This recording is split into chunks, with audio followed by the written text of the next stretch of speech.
Okay, mapagpalang araw po, ng hapon. Alas 4 na po, dito po tayo sa Paradise Height. Dito sa permanent housing, kung tawagin nila. At the same time, sakop ito ng Barangay 128, Zone 10, District 1, Balot, Tondo, Manila. Ano po? Na kung tawagin naman ito ay sa Marala. Pag sinabi Marala, iba po itong Marala kasi, itong permanent housing, malaki to. Pero pag sinabi mong sa Marala, ito banda rito po yan. Ito yung Marala na meron dan dito papuntang Honorio Lopez Boulevard sa highway. Yan. Yung paglabas mo ron ay boundary ng Manila at ng Nabotas. Yung tulay mismo na aakyatin mo. Po, yan. Ngayon, ang purpose bakit kami nandito ngayon upang mag-aral ng Ebanghelyo ni Kristo. Po, yun ang aming ginagawa kada Sabado ng hapon sa dakong ito sa pamilya ni Tatay Ogos at Nanay Claring Garan. Ngayon, naging ugali na po namin na bago kami magsimula, kami po ay naghahandog ng hawitin na ukol po sa Panginoong Diyos. At ang hawitin namin ngayon ay yung popular song na ang nagturo ay walang iba kundi si Jesus, yung Ama namin. Alam niyo po yung kanta na yon, nabuo po yun nung ang Panginoong Yesus sa nagministeryo na po siya rito sa lupa. Nagsimula po siyang mangaral at the age of 30. Doon po siya nangaral after na bautismo siya ni John the Beloved sa Jordan River. Mula noon, nagsimula na po siyang mangaral upang ipakilala po ang paghahari ng Diyos. Doon po itinuro ni Jesus sa isang tagpo na ang sabi ng mga halagad sa kanya, Panginoon, turuan mo kaming manalangin sapagkat gaya ni Juan, kanyang tinuturuan ng kanyang mga halagad. Kaya dito po nabuo yung awiting Ama namin. Kaya kakantayin po namin ngayon, Si Sister, maganda po yung boses niya, baka akala nyo. Alam nyo, pagka ganito, magandang boses, sintonadong boses, pagka ginagamit mo sa Diyos, wala pong magsasabing sintonado ka. Bakit? Kasi po ang Diyos ang maluluwalhati sa pamamagitan ng iyong tinig or boses. So, pakantayin po natin si Sister, sa awitin na Ama namin. Ito, para makita nyo po siya,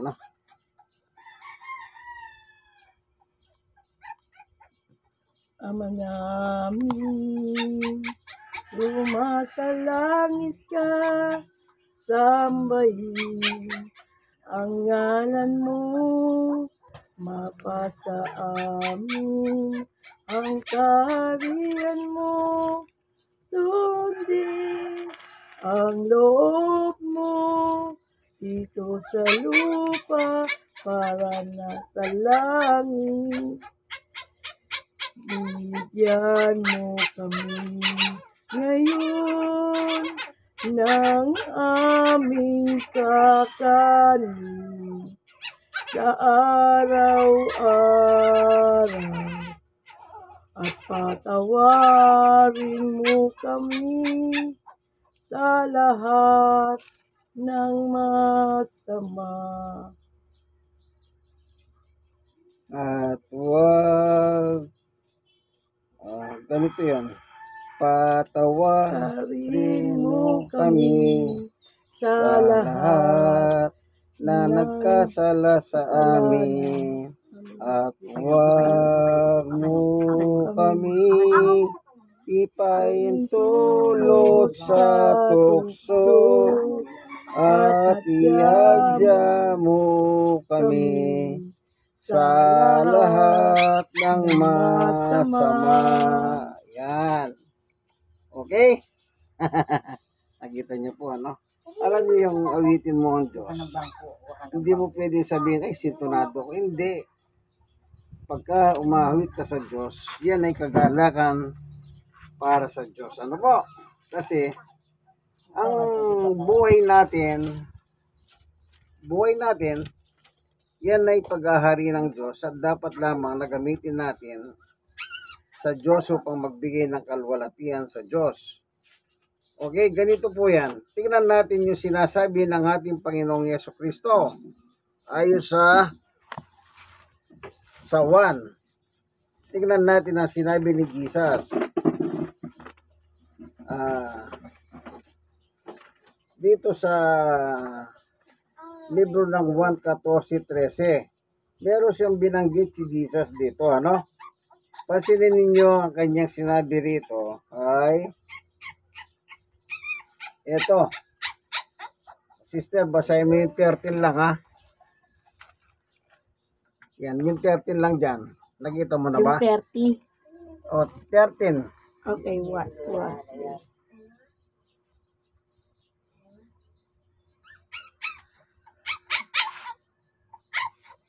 Sa tunay na puno ng ubas? Hindi, sandali.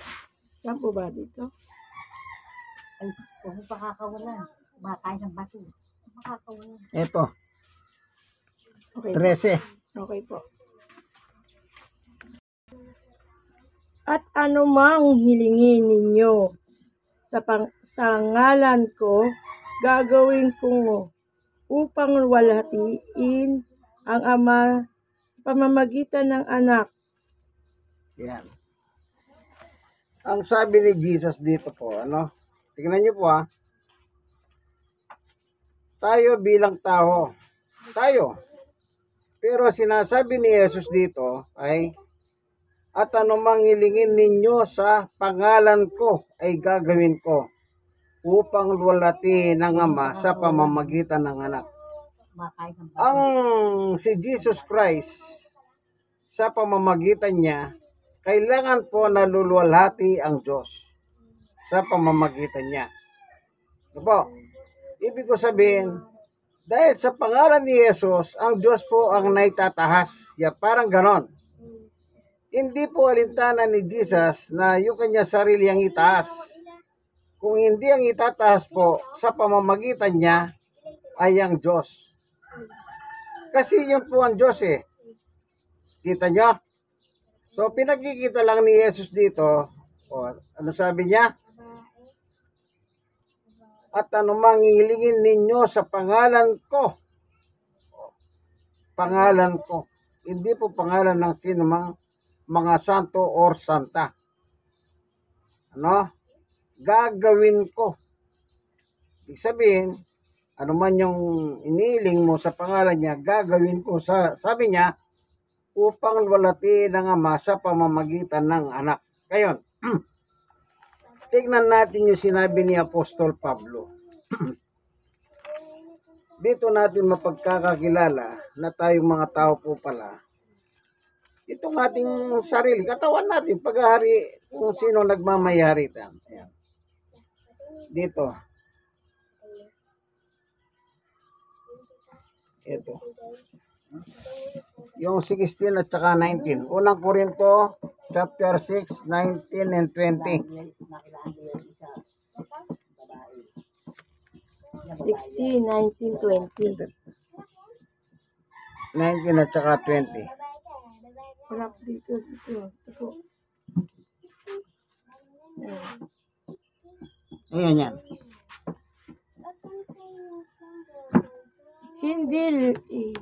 Hindi ba ninyo alam na ang inyong katawan ay templo ng Espiritu Santo na nasa inyo at ipinagkaloob ng Diyos sa inyo? Hindi ninyo pag-aari ang inyong katawan sapagkat binili na kayo ng isang halaga. Kaya't gamitin ninyo ang inyong katawan upang parangalan ang Diyos. Amen. Kita niyo po, ano? Sabi ni Pablo, gamitin niyo yung kausap niya. Pinakikilala ni Pablo na yung kausap niya dito sa Korinto, ang inyong katawan hindi niyo paghaharian. Yan ay pinakilala ni Pablo na ang nagmamayari sa inyong katawan ay walang iba kundi ang Diyos. At dahil ang Diyos ang nagmamayari sa inyo, sa inyong katawan, gamitin nyo ang inyong katawan. Para saan? Upang ang Diyos ay malwalhati. Si Jesus po, sa panahon na siya nangangaral sa lupa, ginamit niya rin yung kanyang katawan na bigay ng Diyos. Oh. Itong katawan natin, bigay ng Diyos. Yung katawan ni Jesus, bigay ng Diyos. Tignan natin. Sa Hebreo, chapter 10. Ito po, babasahin natin to. 5 and 6. 5 and 6, Hebreo chapter 10, verse 5 and 6. Ayan. Yung 5 and 6 dyan, sister. Asan ang 5 and 6? Ito po yan. Ayan. Yan, pakibasa mo lang, Dahil diyan, nang si Kristo ay naparito sa digdig, sinabi ng Diyos, ang mga pag-alay, pati mga handog at mga hayop na handang sunugin, hindi mo ibig sa dambanan dalhin. Hindi mo kinalugdan ang mga handog na sinunog at ang mga handog upang gawin ang kasalanan. Kaya't inihanda mo ang aking katawan upang maging handog. Ayan. Sabi ni Jesus, ihanda mo ang aking katawan. So, ibig sabihin, yung katawan ni Jesus ang nagbigay ang Diyos. Napakaliwanag, Dahil diyan na si Kristo ay naparito sa daigdig, sinabi niya sa Diyos, ang mga pangalay, pati mga handog at mga ayop na handang sunugin, hindi mo naibig sa dambana dalhin, hindi mo kinalugdan ang mga handog na sinusunog, at ang mga handog upang pawiin ang kasalanan. Ito po, kaya't inihanda mo ang aking katawan, sabi ni Jesus, upang maging handog. Yung katawan ni Jesus, inihanda ng Diyos sa kanya. So, pinakikita lang dito ni Jesus, wala siyang katawan na gaya natin. Ngayon, ang ginawa ng Diyos, naganda siyang isang katawan para sa kanyang anak na si Jesus. Yun po yung inandog sa krus, sa ibabaw ng krus. So, yung katawan na yun ay ginagamit ni Jesus upang ang Diyos ay malwalhati sa pamamagitan ng isang panalangin. Kaya sinabi niya doon sa sulat sa 1:14-13 na sa pamamagitan ko, gagamitin niyo ang aking pangalan. Anuman ang hiilingin niyo sa Diyos, ay gagawin ko upang ang Diyos ay maparangalan sa pamamagitan ng anak. Bilang anak, bilang tatay, ama, yung anak nagbibigay karangalan sa kanyang ama. Kaya yung katawan niya, ang naganda sino? Ang Diyos. Yung katawan natin, ang naganda sino? Diyos din. So, kung si Jesus nagbibigay ng karangalan sa Diyos sa pamamagitan ng kanyang katawan na binigay ng Diyos, edi mas lalo tayong magbigay karangalan sa Diyos sa pamamagitan ng ating katawan. Kaya sabi ni Pablo, hindi ninyo paghahari ang inyong katawan. Paghahari ng Diyos yan. Kaya gamitin ninyo sa karangalan ng Diyos. Ang magiging problema lang ng tao po, imbis na gamitin yung katawan nila para sa karangalan ng Diyos, ang ginagamit sa masama. Halimbawa, nakakita ba na kayo nagtitinda ng mga shabu? Gumagamit ng mga shabu? Saan nila ginagamit ang katawan nila? Hindi pa po ba sa masama, sa shabu? Nakakita na ba kayong mga, wala tayong pinipersonal, nakakita ba kayong mga hostess? Saan ginagamit yung katawan? Pagbebenta ng panandaliang haliw. Ganon din po yung mga husto kung tawagin sa Japan. Lalaki naman yon. Saan ginagamit ng lalaki ang kanyang katawan? Sa pagiging husto. Kabaligtaran ng hostes. Kung mayroong babaeng hostes, mayroon pong husto na lalaki. Anong ginagawa ng lalaki? Binibenta niya rin po katawan niya sa mga bakla. O sa mga, yung mga matrona kung tawagin. Kaya, imbis na gamitin nilang katawan nila para maparangalan ng Diyos, saan sila ginagamit ang katawan? Doon po sa gusto ni Satanas. Tingnan po ninyo sa unang Juan. Tingnan ninyo po ang salita ni Juan. Unang Juan 2, 15, 16, 17. Ito, sistero. Magbuhat dito. Asan? Ito, 15, 16, 17. Yan. Unang 1, chapter 2, verse 15, 16, and 17. Huwag ninyong ibigin ang sanlibutan o ang mga bagay na nasa sanlibutan. Ang umiibig sa sanlibutan ay hindi umiibig sa Ama. Ang lahat ng nasa sanlibutan, ang pagnanasa ng laman, ang pagnanasa ng mga mata, at ang pagmamalaki sa buhay na ito ay hindi magmumula sa atin. Ay, nagmumula sa Ama, kundi sa sanlibutan. 5:19.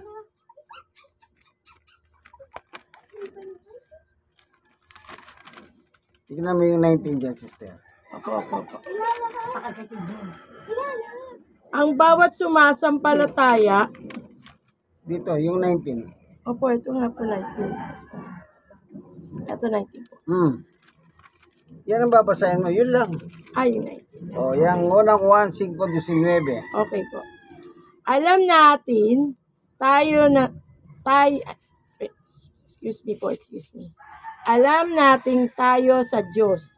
Kahit na ang buong sanlibutan ay nasa kapangyarihan ng dyablo. Yan. Ano? Ang sabi po ni Juan, ng buong sanlibutan.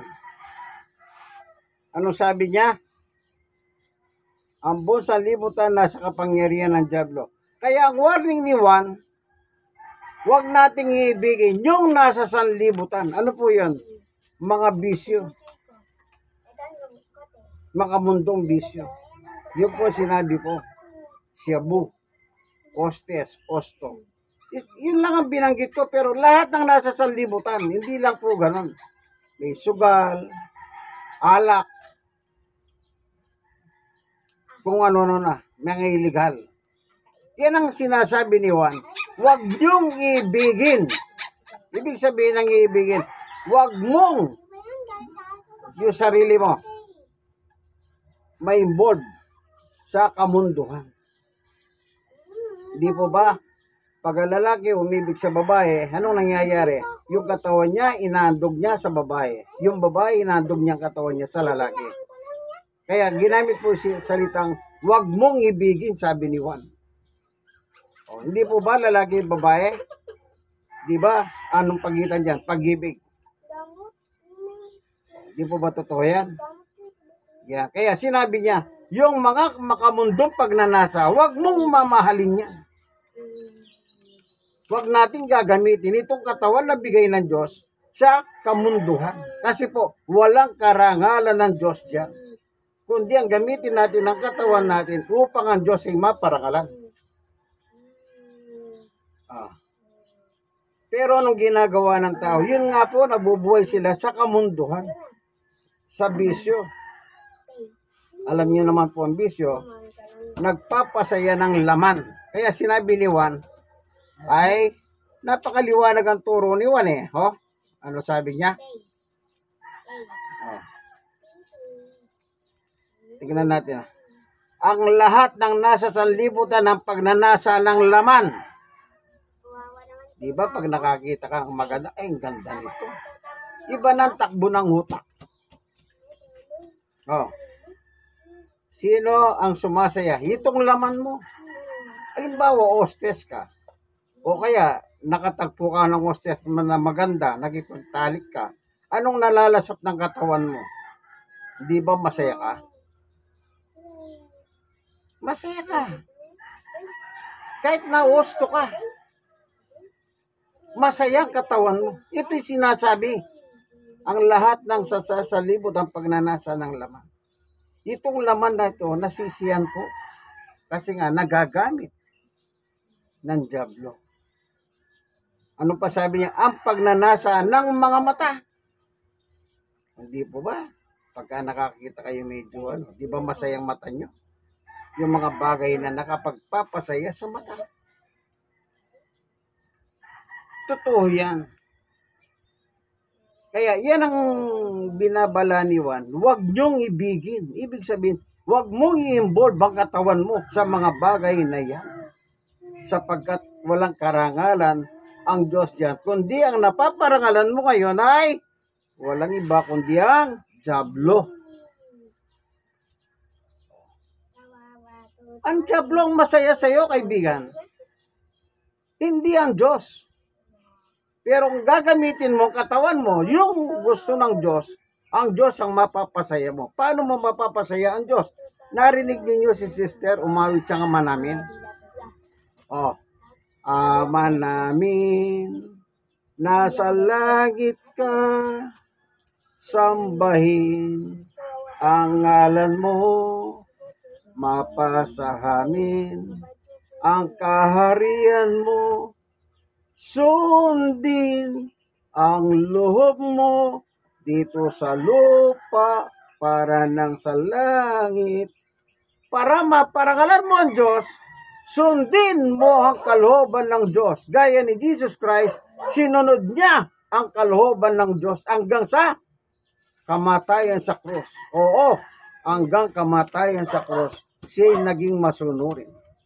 Kasi pinibigyan niya ng karangalan ng Diyos sa pamamagitan ng kanyang katawan na inienda ng Diyos sa kanya. Kaya tayo po dapat mabigyan natin ng karangalan ng Diyos hanggang kamatayan gaya ni Jesus. Oh, eto. Sa Pilipos chapter 2. Yan, basahin natin ano? Chapter 2:6 hanggang 11. Oh, sister, basahin mo ha. Simulan mo dito sa 5. Then punta ka sa likod sa 6 hanggang 11.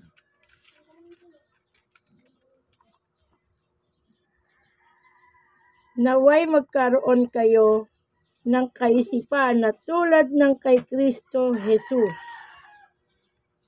Kahit taglay niya ang kalikasan ng Diyos, hindi niya ipagpipilitang manatili kapantay ang Diyos. Sa halip, kusa niyang binitawan ang pagiging kapantay ng Diyos at namumuhay sa isang alipin. Pinanganak siya bilang tao at nang siya'y naging tao, nagpakumbaba siya at naging masunurin hanggang kamatayan. Maging ito man ay kamatayan sa krus. Dahil dito, siya'y lubusang itinaas ng Diyos at binigyan ng pangalang higit sa lahat ng pangalan. Sige, ganyan. O, kita niyo po. Anong pagsunod ni Jesus hanggang kamatayan? Binigyan niyang karangalan ng Diyos hanggang kamatayan dahil sa kanyang pagsunod. Paano tayo? Paano naman tayo? Bigyan din natin ng karangalan ng Diyos sa pamamagitan ng katawan na ito na pinagagamit niya hanggang kamatayan. Tularan natin si Jesus. Hindi po pwedeng yung si Jesus lang. Kaya nga sa ating pananampalataya, gawin po natin padron si Jesus ng ating pananampalataya. Ano po sabi ni Apostol Pablo? Ang sabi niya ay, eto isa lang. Unang Korinto chapter 11 verse 1. Ano sabi ni Pablo? Tularan ninyo ako gaya ng pagtulad ko kay Kristo. Saan humantong ang buhay ni Pablo? Humantong po sa kamatayan dahil sa pagsunod kay Kristo at sa Diyos. Yun ang kinainatnan ni Pablo. Kamatayan. Anong kinainatnan ni Jesus? Kamatayan sa krus. Ikaw ngayon, kaibigan, nanonood ng video, anong kainatnan ng buhay mo sa pananampalataya mo kay Kristo? Sana matuto tayo sa turo ng Biblia.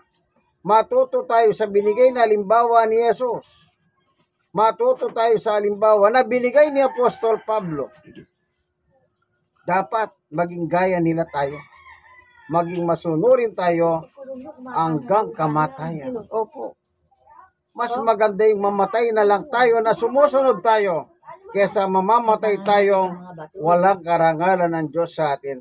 Once na walang karangalan ng Diyos sa atin, wala rin po tayong pag-asa sa buhay na walang hanggan sa langit. Kaibigan, may langit. Pero merong impyerno. Paano ngayon? Kaya sabi nung kanta naman namin, sundin ang kalooban mo dito sa lupa at hanggang sa langit. Dito pa lang sa lupa, kailangan marunong ka na sumunod. Bakit? Para pagdating mo sa langit, praktisado ka na. Hindi ba kapag kumakanta ka, bago ka sasabak sa awitin, hindi pa nagpa-practice ka muna? Meron akong pamangkin doon, nagpapatugtog siya ng plaka. Habang tumutugtog yung plaka, sinasabayan niyang kanta niya. Gusto niya kung paano yung kanta sa plaka, yun din ang magiging kanta niya. Kaya siya ay nananalo. Personal ko nakikita yung pamangkin ko. Habang tumutunog yung plaka, kumakanta din siya, sinusunod niya. Kaya pag sumali na sa amateur contest ng kantahan, nananalo po siya. Ganyan din po dapat tayo. Gawin natin padron ng ating buhay si Jesus. Gaya na sinabi ni Pablo, tularan ninyo ako gaya ng pagtulad ko kay Kristo. Oh. Anong tutularan mo, kaibigan? Yung gusto ni Satanas? Ay, wala ka pong mapapala dyan. Durog ang buhay mo dyan. Dudurugin ka ni Satanas. Alam mo ba si Satanas papunta ng impyerno? Naghahanap lang siya ng makakasama sa apoy ng impyerno. Ang akala nyo masarap? Yung sanlibutan, kamunduhan? Oo, masarap. Panandalian, sarap yan. Pero anong nangyari? Naalala nyo po ba yung mga nababalita nung araw? Yung isang babae, ano pa pangalan yun? Yung meron siyang AIDS. Si Jean yata pangalan, no? Tapos merong isang kabataan na lalaki na kurso na dahil nitong si Jane na hindi niya alam meron palang AIDS. Naglabing-labing sila. Anong nangyari? Sinama mo pa. Yun ang masakit. Nakabalibag nila yan. Lorena. Merong AIDS. Nadamay ngayon yung batang lalaki ng sakit na AIDS. Masarap bang buhay? Masarap, siyempre! Sino ba naman ang hindi nasasarapan sa sex? No. Ginawa po ang sex na yan para sa mag-asawa lamang. Pero ngayon ang nangyayari, kahit hindi mo asawa, nakikipag-sex ka. Kasi nga, ayan o, mahal ko siya. Mahal niya ako. Sabi ni Iwan, huwag mong ibigin!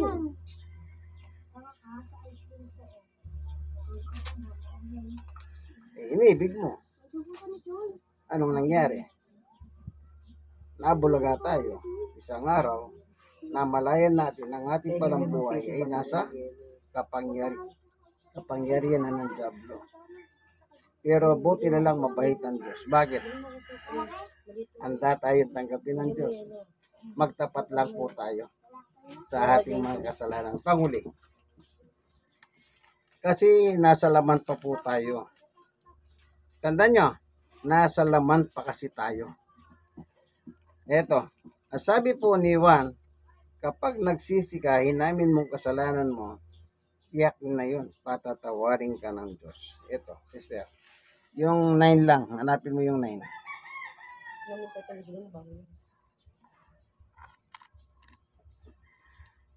Ay, Oh.